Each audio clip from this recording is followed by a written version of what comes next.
Welcome to Season 3 of The Breakdown, the official podcast of the Breakaway Roping Journal and calfroping.com. This season, we're diving into both the breakaway and calf roping like never before, bringing you the personalities, successes, and horses that make these events great. You can expect training tips from the top ropers, stories from the road, and industry news that goes beyond the numbers. I'm Taylor Vollen, your calf roping host. And I'm Lillian Kent, your breakaway host. And this is The Breakdown. Hey everyone, it's Lillian, and I'm back again bringing you another episode of the Breakaway Breakdown. This week I have a really lovely episode with Miss Bailey Bates, the champion of the San Angelo Stock Show and Rodeo. Bailey went 1.9 seconds 3 times in San Angelo and won a total of $10,217, which currently has her sitting number 15 in the world with $26,436 won. Now, this is a really fun episode, not only because I have not gotten to talk to Miss Bailey a whole lot, we kind of passed each other at rodeos, but she's kind of been on the periphery a little bit. She's been in the money, she's been around, but I don't really feel like she's gotten her big spotlight moment yet. She finished number 18th in the world last year, had a fantastic season, and she's aiming even bigger this year. So you get to hear a little bit more about Bailey's background, what a huge role the INFR played in her development, and her special gelding Rocket. But before we jump in, I need to give a little shout out to roping.com. Roping.com is bringing you today's episode, and I need you to know that the ultimate streaming experience for every roper is on roping.com. Alright guys, it's time to rope. Let's go.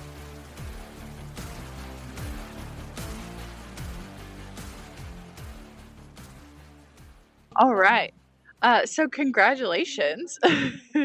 Thank you. Big winter rodeo win. I know that last year you were kind of approaching that top 15 and or hovering around there. So I feel like this is like a big deal to get your 2025 started like this. Yeah, it's a good way to end the Texas Swing for sure. Yeah, because you got some checks at Fort Worth. Do you remember exactly how you did there? Yeah, I made it back to semifinals, and didn't get a time there. I ended up with 2,000. Then at Houston, I made it out with 1,000, and then at San Antonio, I missed the semifinals by $1. Oh my gosh. You're like all these near misses. So... Yeah, but it's also like, okay, well, I mean, this year I really seen that the draws really do play a huge effect on it. Yeah. What year pro rodeoing is this for you? I believe my rookie year was in 21. Okay. So you kind of been playing for a while, getting a feel for everything. But like I said, last year it was like you really picked up and you made a statement. Last year, my horse was more seasoned and I had confidence on him, and confidence is still growing on him. Yeah, definitely, especially with San Angelo, the consistency and everything. Oh yeah. Did you go to San Angelo last year? Yeah. I broke out on one, and then I think I missed the other. Okay, so this year you went in, you're like gonna finish off the Texas Swing the best I can. Talk to me kind of about those first 2 runs that you made. Because you came out and I think it was like the first or second day was slack and you led it like the whole way. Yeah, I was up the first performance and the fourth performance. Okay. And then I didn't know what they had run that calf somewhere in one of the Texas rodeos, and I got a video of it, and I thought, man, this is a pretty good calf. Like he's not very super strong, and he has some life to him still. Mm-hmm. So my goal there was, okay, make sure you see his start and get it on him. Mm-hmm. And I wasn't actually shooting to be 1.9 that quick, but the way that the timing worked out, I got a really good start on him that the shot just came up right there and I took it. Mm-hmm. And everything worked out. And then on the second run, I had Larry D's calf up in my set, and this was the 4th time that calf has been run. So I looked at the second set Maddie Dearman had it, and Ricky Fanning. And all the times he left strong and he stepped to the right. So I was thinking, okay, just make sure you have an aggressive start on him. Don't get left behind. And if you have that start right there, he's gonna want to go into your loop. He's gonna Yes. want to go right. And he did that. Yeah, he pretty much just ran right into my lane, and I just had to finish it right there. And I love it. my horse kind of quartered. I didn't like that, but it stopped the clock faster. Is Rocket quartering something that he'll do sometimes, or was that kind of a freak deal?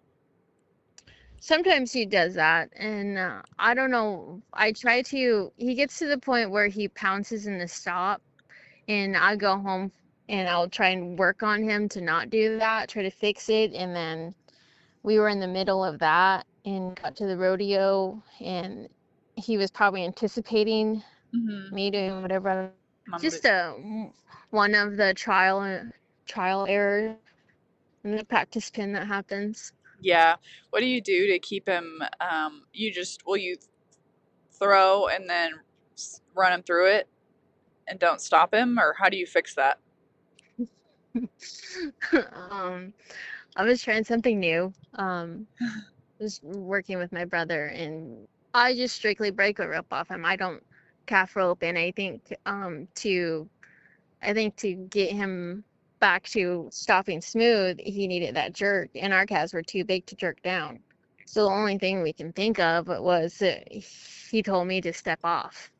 So I was stepping off in the practice pin before Angelo, and I must have been hitting him somewhere to where he just was anticipating to get spurred on or something, and just wanted to fade left in the in the stop. Mm-hmm. So then after the first and second round, I went home again, and I went to Logandale and Salina and Circuit Rodeo Kingman. And there I just made rodeo runs, and I just made sure that like he stopped straight, and he tried to quarter with me there again, but I just bump him on the left and push him to the right. And I did that in the second round too, and I just kept carrying on with that. Yeah. And I think that's something that we're just learning how to navigate like throughout the year, how to keep him solid and sound. I think that's something that it's something that everyone deals with, but it's something that we don't talk about enough. Everyone says, "Oh yeah, I got to keep my horse working," but we never dive into what it actually takes to keep a horse working, because they know the job as well as you guys do. Yeah, and being on the road, going to rodeo after rodeo, you don't have all the time to practice. And you kind of figure out how do you practice and compete at the same time to rope enough for your horse, but still try to get a good shot. Yeah.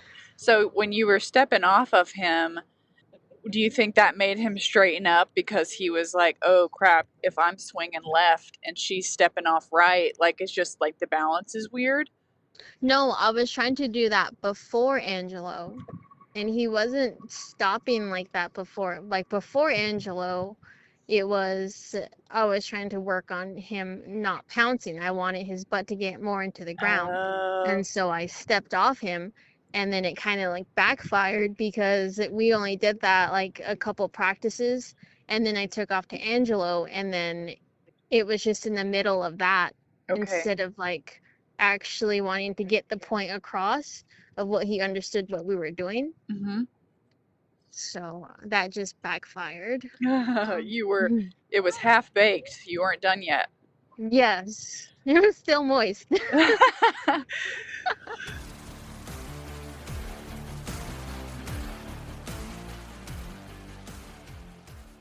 Hey guys, I just need to take a quick break from today's episode to tell you a little bit about roping.com. Get unlimited access to roping.com's comprehensive tie-down, breakaway, and team roping video library, and learn from world champions Caleb Schmidt and Shad Mayfield, as well as top trainers Logan Harkey and Justin Mass. Rope with legendary breakaway ropers like Larry DeGuy, Hope Thompson, and 2024 NFBR World Champion Kelsey Domer. Plus, binge hundreds of hours of live and archived ropings, including the Cinch Timed Event Championship, the Patriot events, and more. Now, let's jump back into the episode.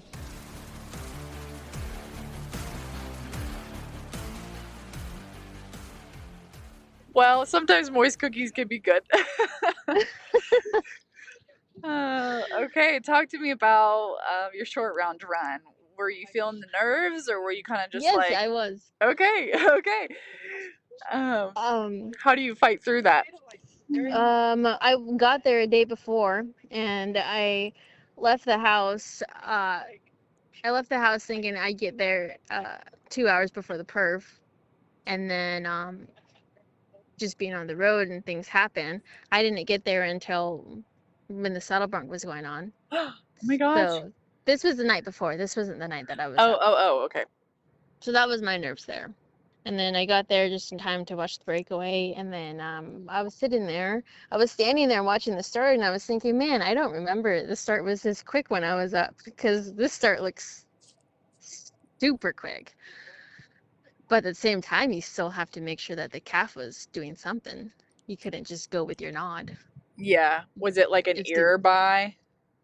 No, it was just a little twitch. You had to make sure that he was committed to doing something. Got it. You had to make sure that he knew that he was going somewhere. Mm-hmm. Instead of like riding or nod and ride and before the gate even popped open. What calf did you have on Saturday? On Saturday, I had Cheyenne McCartney's second calf and Katie Williams' first calf.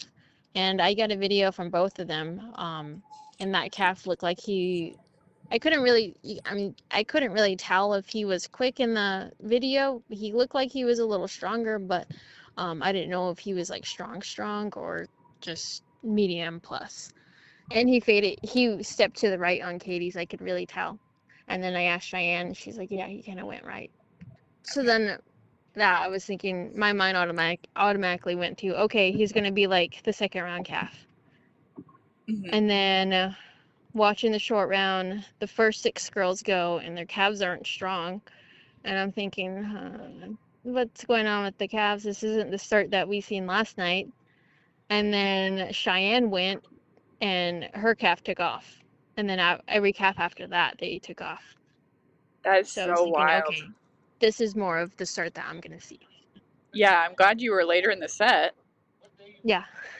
It's like they needed a little bit to get warmed up to know where they were going or something. Yeah, I don't know. I just thought it was interesting how in the beginning, the bottom 6 girls, their calves didn't really have they didn't really take off. Mm-hmm. And then from Cheyenne on, I thought that the calves took off. Yeah. How were your nerves feeling Saturday night? Because you said you were nervous when you got there, but did the kind of the cool mentality take over? Or you're still nervous? Yeah, I think I was just thinking more of like, okay, just get one more down. You just got to be aggressive. You got to get your start. And I was just trying not to let the nerves get to me. Mm-hmm. Because it's a big difference from just catching 2 calves to getting the check and the average in the short round. Yes. So I was thinking, okay, this could be, I knew the potential of it. I knew the potential that it could have. This could really bump me in the standings, or it could be another rodeo from the Texas Swing rodeos. Mm-hmm. And so I was thinking, okay, just capitalize on it. Just get out there, make sure you get a good start and finish him. Mm-hmm. Finish it. And in the middle of my delivery, I was not sure if that rope was going to go over, but I just was thinking I could just follow through. And it's a good thing that I took off to Logandale and Salina, and my horse didn't quarter then in the short round. He was rating off in my delivery, and I thought he worked really good in that short round. But he wasn't quartering, so he wasn't taking away my swing. Mm-hmm.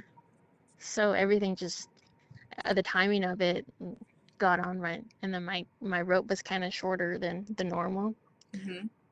And everything worked out. I love it. Yeah, so Rocket was feeling good, broke to the pin. and then had dropped his little quartering habit he picked up for a few runs and let you sneak it on there. Yes. Awesome. Your smile was so big. I absolutely loved it. From the moment you were like, got the calf, check, barrier, check. All right, now I'm gonna blast him with this smile, cause Yeah, something about the smile, I guess. it's exciting. Everybody, I mean, it's fun to see people win, especially when they're really pumped about it. So just makes it Yeah. more special. I know you've done a lot of the INFR stuff, but how does this, I mean, you won over 10 grand in San Angelo. How does this stack up to some of the stuff you've won previously? I think this is one of my biggest wins. I think winning at on the pro level has been, and like the American level, I think those have been bigger feats for me than the INFR. But if it wasn't for the INFR, I don't think I would be able to mentally do those. Yeah, the INFR was like the building blocks for you. Yes. Yeah, yeah, what a cool organization. And then you're getting to do this, and I mean, like I said, you finished 18th? 18. Yeah, Yeah. and that was even without a San Angelo. So it's pretty exciting. Last year I had a big win in Fort Worth, so I won I think 14 there. Mm-hmm. So, I mean, Angelo made up for it this year.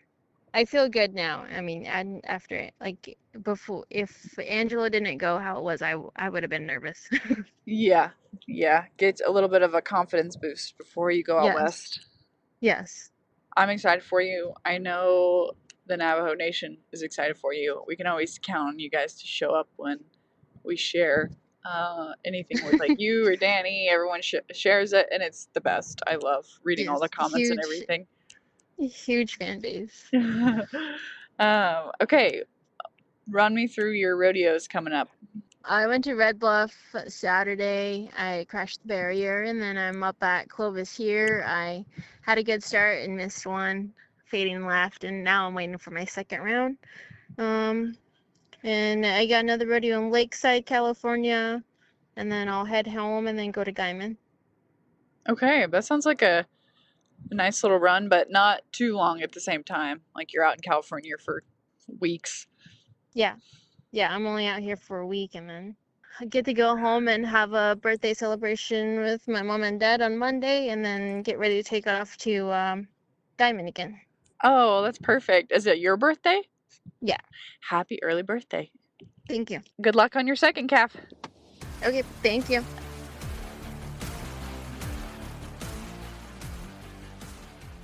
All right, guys, thank you for joining me on the episode with Miss Bailey Bates. I really loved it. She is such a sweet and genuine individual, and I cannot wait to see her at more rodeos throughout the summer. Special thanks again to today's sponsor, roping.com, and remember, you can join for a month or a year and watch on your computer, smartphone, or smart TV anywhere at any time. The ultimate streaming experience for every roper is on roping.com. All right, guys, see you in the next episode.